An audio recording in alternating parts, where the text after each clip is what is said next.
Pagaling ng anak ng tao ay inalintulad ni Jesus sa kapanahunan ni Noe, sa panahon ni Lot sa Sodoma, at pinaalala yung nangyari sa asawa nila na bahagi yun dahil sa kanyang paglingon sa mga bagay ng daigdig na ito. So napakahalaga na makita natin una, sabi nga natin ay maging maliwanag sa atin ang simula at pagtutunguhan ng pagkilos natin sa daigdig na ito. Ano yung simula? Ay hindi mo sa daigdig lamang na ito at hindi lamang magtatapos dito. Yan yung kahalagahan na pinaalala sa atin sa binyag. Tayo ay sinimulang iniligtas ng Diyos at para tayo nakalakan, hindi sa daigdig na ito. Kaya nga, nakita natin na ang mga nalubog sa tubig ng panahon ni Noe at ang mga natubo sa panahon nila at higit na ipinakita sa asawa nila ay yung pagkaunawa na sa mga bagay ng mundong ito. Bahagi mo yun. Kaya dapat maliwanag sa atin kasi kung hindi yung maliwanag sa atin, kung ang sa tingin natin lamang ay para lamang sa mga bagay na makadaigdig, ay hindi na magiging desisyon natin sa pang-araw-araw natin pagkilos sa daigdig na ito. Kaya po, napakahalaga na makita natin na yung mga bagay na makalaki ay hindi natin pahalagahan. Sabi ko nga, minsan, ang kalimutan sabi ko ay nililibang tayo ng daigdig na ito. Tayo ay nililindan. Tayo ay, sabi nga, nililisla. Pero yung term na ginagamit ko minsan niya din, nililibang tayo. Akala natin ang pansamantala lang, pero hindi magiging pansamantagal. At dahil doon nakatutok yung ating pagkilos, yun ang binibigyan natin ng pagpapahalaga. Kaya kung makita natin yung pamantayan na ating pagkilos ay sa mga bagay ng mga langit, ay iiwasan natin yung mga bagay ng mga lupa. Kasi doon pumapasok yung bawat desisyon natin sa pang-araw-araw nating pagkilos. Kaya kung titingnan lamang natin yung pangailangan natin sa daigdig na ito, hindi tayo magtitiis ng alina. Hindi na baling maguntong kasi masama ito Pero kapag ang pamantayan natin ay sa mga bagay na nakadaigdig na ito, okay lang na kinakailangan may pagkain ako ngayon.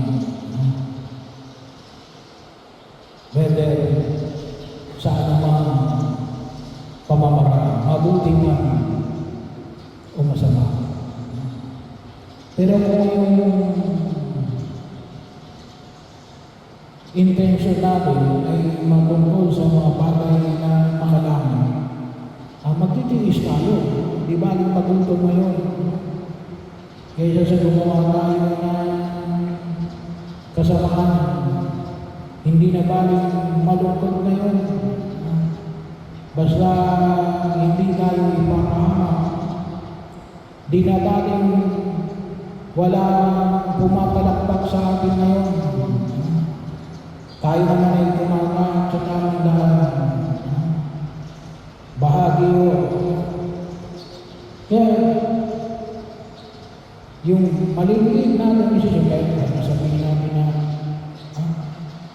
gusto ko yung mga bagay na makadama. Pero pinagbibigyan natin ang mga bagay na makalumpa. At sabihin natin na ngayon lang ito ay niloloko natin yung ating sarili. Kasi sabi nga natin ay tayo ay naging pragmatist. Ay delikado yan. Hindi natin pwedeng sabihin na minsan lang yun. Hindi. Kaya nga sabi nga natin, nasasanay tayo sa maliliit natin mga desisyon. Kung ano talaga yung nasa puso natin. Kasi hindi ko pwede sabihin na sa puso ko yung mga bagay ng kalangit. Pero yung pagkilos ko yung mga bagay ng kalupa, yung maliliit na desisyon, ay hindi. Sabi mo nga, ay nagpapanibang tayo sa mga bagay na mga mundo. Kaya ingatan natin yung ating sarili. At kinakailangan magkaroon tayo ng kadalagan ng kalooban na piliin natin ang mga bagay na makalangit. At kinakailangan natin ito ng sabi nga natin, ay maging normal na pagkilos natin sa daigdig na ito. Kasi kapag sabi nga natin, katulad na limbawa yung usapin ng corruption natin ngayon, bakit naging ganyan yan? Ay naging normal na eh. Ito mas naging normalized. Ay sinawag na naging kalakaran na.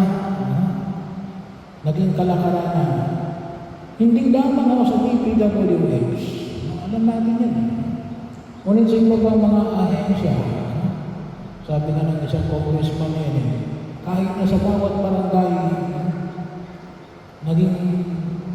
naging kagawian na. Hindi natin mo pwedeng sabihin na naging kagawian pagkatapos sabihin natin na tayo makalangin. Hindi. Kaya ngayon, may malaking hamon para makita ko natin kasi ito ay yung tunay na pagpili natin sa mga bagay na makalangin ay nakadepende sa maliliit nating mga desisyon sa daigdig na ito. Kung talaga ang binibigyan natin ng pag-apalaga ay mga bagay na makalupa o bagay na nakalangit. Kaya idulong natin sa harapan ng may kapal na sabi nga natin na bigyan tayo ng karagdagan ng kalooban na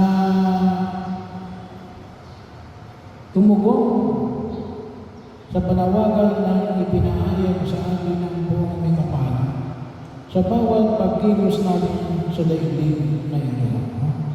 Kasi ganun yung pag-ahari ng Diyos. Kaya makikita natin at ipadalangin natin na tunay na magkaroon tayo ng ganitong klase ng kalooban at ng pagkilos. Dapat to pareho yun eh. Hindi lang yung gusto Gusto ko ng mga bagay na makalangit, pero yung aking pagkilos ay makalupa. Ay hindi ko gano'n yung paanyaya na pinapahayag sa atin ng buong may kapal. Kaya hilingin natin sa buong may kapal na nawa ay salain natin ang ating mga desisyon